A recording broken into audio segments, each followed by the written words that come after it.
Você sabia que dá para resolver alguns problemas de programação linear apenas fazendo umas continhas simples e desenhando? Até agora, nós tínhamos vistos modelos de programação linear. A gente pegava um problema e modelava, mas a gente não resolvia. A partir de hoje, a gente vai fazer uma série de vídeos ensinando como resolver um modelo de programação linear. E o primeiro método que nós vamos ensinar é um método gráfico.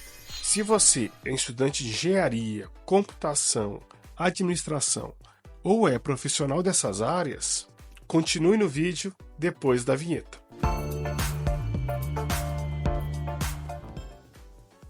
Meu nome é João Sarubi e eu sou professor de pesquisa operacional. Imagine que eu tenho o problema de maximizar 10x1 mais 9x2 sujeito a 3x1 mais 3x2 é menor ou igual a 21 e 4x1 mais 3x2 é menor ou igual a 24. E tanto o x1 quanto o x2 são maiores ou iguais a zero. Observem que agora eu não sei se x1 são o número de calças que eu vou produzir, se x2 é o número de camisas, ou se são horas de estudo, ou se são horas de lazer, não sei. Eu sei que eu tenho um modelo e esse x1 e esse x2 representam alguma coisa e eu quero maximizar essa função objetivo sujeito a essas restrições. E como é que eu faço isso utilizando o método gráfico? A primeira coisa que eu tenho que saber é que como x1 é maior ou igual a zero e x2 também é maior ou igual a zero, todo o problema vai estar no primeiro quadrante. Não vai estar no segundo, nem no terceiro, nem no quarto. Então eu posso ignorá-los e só trabalhar no primeiro quadrante, onde o ponto inicial vai ser o ponto 0, 0, onde x1 é 0 e x2 é 0. E eu sei que nem o x1 nem o x2 vão ser negativos. A primeira coisa que eu tenho que fazer é desenhar as retas. Mas observe que a minha primeira restrição é 3x1 mais 3x2 é menor ou igual a 21. Mas espera aí, menor ou igual é mais complicado. Então o que eu vou fazer? Eu vou substituir o menor ou igual por igual, tornando 3x1 mais 3x2 é igual a 21. Se eu sei que 3x1 mais 3x2 é igual a 21, o que eu tenho que fazer para desenhar essa reta, para traçar essa reta? Eu pego x1 e digo, se x1 for 0, quanto que vai ser x2? Aí eu calculo, se x1 for igual a 0, 3x1 vai ser 0, mais 3x2 é igual a 21. Opa, 3x2 é igual a 21, então x2 é igual a 7. Então, se o x1 for 0, o x2 é igual a 7. E faço a mesma coisa para o x2. Se o x2 for 0, quanto que vai ser o x1? O x1 também vai ser 7. Então, quais pontos que eu calculei? Eu calculei o ponto 0, 7, onde x1 é 0 e x2 é 7, e calculei o ponto 7, 0, onde o x1 é 7 e o x2 é 0. Então, eu coloco esses dois pontos no plano e traço um segmento de reta ligando esses dois pontos. Observe que a restrição fala que 3x1 mais 3x2 tem que ser menor ou igual a 21. Se tem que ser menor ou igual a 21, o que eu tenho que fazer? Eu tenho que analisar só a parte que está abaixo dessa reta. Quando eu falo abaixo, eu quero dizer abaixo em direção ao ponto 0, 0. Então, tudo que tiver abaixo dessa reta que eu criei, desse segmento de reta que eu criei, até o ponto 0, 0, sendo que x1 tem que ser maior ou igual a 0 e x2 tem que ser maior ou igual a 0, é a região que representa essa reta. Tudo bem, mas aí eu só fiz da primeira reta. E como é que eu faço da segunda? A mesma coisa. Eu chego e falo, qual que é a segunda restrição? É 4x1 mais 3x2 igual a 24. Como é que eu faço então? Eu vejo, se x1 for igual a 0, x2 vai ser igual a quanto? Vai ser igual a 24 sobre 3, que é igual a 8. Então, se o x1 for 0, x2 vai ser 8. Da mesma forma, eu faço o contrário. E se o x2 for 0? Opa, se o x2 for 0, o x1 vai ser 7, porque 21 dividido por 3 é igual a 7. Então, os pontos que eu calculei aqui são os pontos 6, 0 e 0, 8. E eu coloco esses pontos também no meu gráfico. Depois de colocar os pontos, eu construo o segmento de reta, ligando esses dois pontos e observo a região que é viável em relação a essa reta. Como essa restrição também é menor ou igual, o que vai acontecer? eu vou olhar só para a parte de baixo, só para o lado esquerdo, em direção ao ponto 00. E eu tenho a segunda região viável. Como eu só tenho duas restrições, o que eu tenho que fazer? Eu tenho que analisar qual que é a região viável das duas restrições. E a região viável das duas restrições vai ser a interseção da área viável pela primeira e pela segunda restrição. Observe aqui que eu criei, na verdade, 6 pontos. Quais são? O ponto 00, que é inicial, o ponto 60 e o ponto 70 no eixo do x1. No eixo do x2, eu já criei os pontos 07 e 08. E existe um ponto ali que é a interseção das duas retas, que a priori eu não sei qual que é ainda. Observe que o primeiro ponto, o ponto 00, ele está na região viável. O ponto 60 também está na região viável. O ponto 70 já não está na região viável. O ponto 07 está na região viável. O ponto 08 não está na região viável. E esse ponto, que eu não sei qual que é, está na região viável. Então, na verdade, dos 6 pontos que existem, 4 pontos são pontos viáveis e 2 pontos são pontos inviáveis. E como é que eu calculo esse ponto que eu não sei ainda? Esse ponto que eu não sei ainda, ele está na interseção das duas retas. Ele está na interseção da reta 3x1 mais 3x2 é menor ou igual a 21 e 4x1 mais 3x2 é menor ou igual a 24. Como é que eu faço para calcular esse ponto? Eu faço um sistema de equações. Como? Eu coloco lá 3x1 mais 3x2 é igual a 21 e 4x1 mais 3x2 é igual a 24. Observe que o x2 é tudo 3, né? 3 e 3. E eu sei que num sistema de equações, se eu multiplicar qualquer restrição por uma constante, não vai mudar nada. Então o que eu vou fazer? Eu vou multiplicar por menos 1. Por que menos 1? Para dar menos 3 ali, para que eu possa depois cancelar. Quer ver? O que eu vou fazer agora? Eu vou somar as duas restrições. Vai ser 4x1 menos 3x2. É menos porque eu multipliquei por menos 1, né? Então, somar um número negativo é a mesma coisa que diminuir. Então, vai ser 4 menos 3 é igual a 1. Então, vai ser x1. E 3 menos 3 é igual a 0. E 24 menos 21 é 3. Então, deu o quê? x1 é igual a 3. Se x1 é igual a 3, eu posso escolher qualquer uma das restrições, substituir x1 por 3 e calcular o x4. Por exemplo, se eu escolher a primeira restrição, 3 vezes x1, 3 vezes 3 é igual a 9, mais 3x2 é igual a 21. Eu vou pegar 9 e diminuir de 21, então 21 menos 9 vai ser igual a 12, então vai dar 3x2 é igual a 12, x2 é igual a 4. Então a gente calculou que o x1 vai ser 3 e o x2 vai ser 4. Então esse ponto aí, essa interseção, é o ponto 3, 4. x1, 3 e x2, 4. Se você observar bem, dos 6 pontos que existem, que eu já sei quais são viáveis, né, e não são viáveis, eu sei que o ponto 70 só atende a primeira restrição e não atende a segunda. Sei também que o ponto 08 só atende a segunda e não atende a primeira. E sei que todos os outros pontos atendem ambas as restrições. Quando eu falo ponto aqui, não são os pontos internos, tá? São esses pontos, esses corner points, né? Esses vértices, esses pontos que estão na interseção entre duas retas. Se você está gostando desse vídeo, está aprendendo alguma coisa, não se esqueça de se inscrever no canal, curtir o vídeo e ativar o sininho para não perder nenhum vídeo. Todos os domingos, nós lançamos vídeos novos de pesquisa operacional.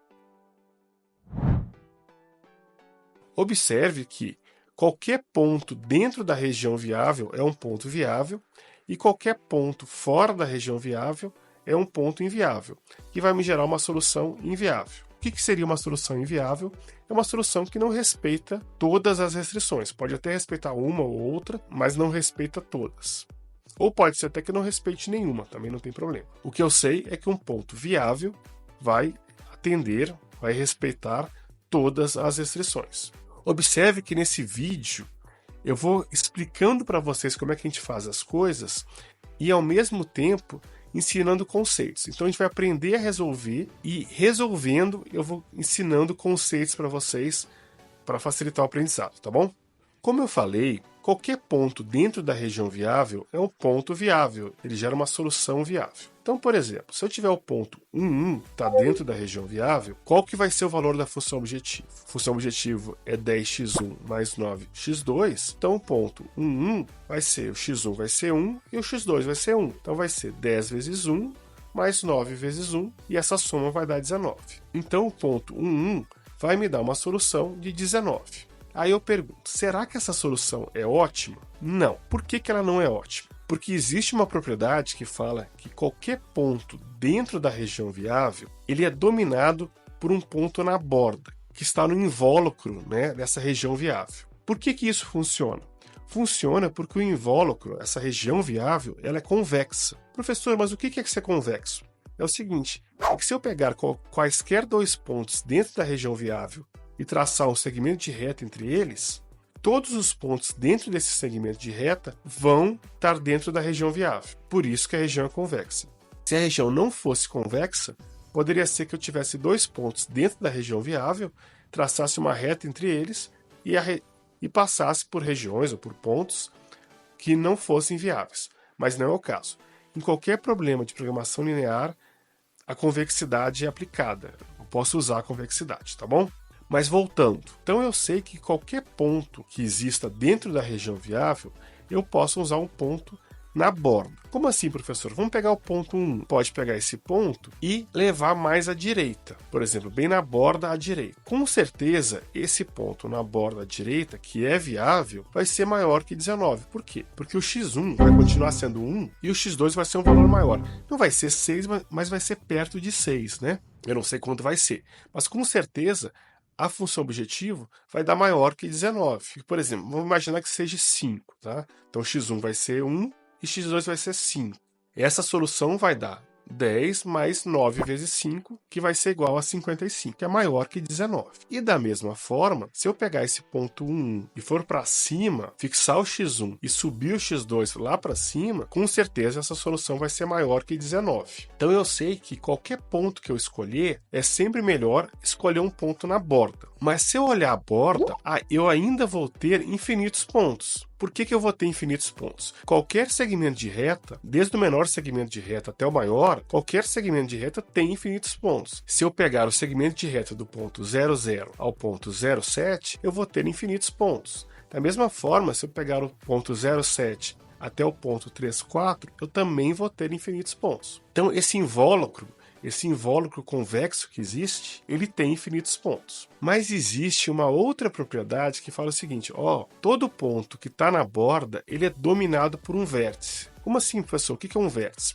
Um vértice são esses corner points no inglês, né? Ou vertex, que são esses pontos que são as interseções. Que no nosso caso, nós temos 4 vértices viáveis, que são o vértice 00, o vértice 07, o vértice 34 e o vértice 60. Professor, me mostra esse negócio de cada ponto no meio é dominado por um vértice. Vamos lá, vamos pensar o seguinte. Imagina que eu tenho o ponto 16. Esse ponto 16, ele vai estar ali entre o ponto 07 e entre o ponto 34, naquele segmento de reta. Se eu pegar o ponto 16, esse ponto ele vai me dar um valor de função objetivo de 10 vezes 1 mais 6 vezes 9. 6 vezes 9 é 54, mais 10 vai dar igual a 64. Então, esse ponto 16 me dá como valor da função objetivo o valor 64, que é 10 mais 54. Nós vamos pegar agora os dois vértices adjacentes a esse ponto, que vão ser os pontos 07 e o ponto 34. Se eu pegar o ponto 07, calcular a função objetivo, vai dar 0 vezes 10 mais 7 vezes 9. 7 vezes 9 é 63. Então, o valor desse ponto é 63. E se eu pegar o outro ponto 34 e fizer o cálculo, vai dar 3 vezes 10 mais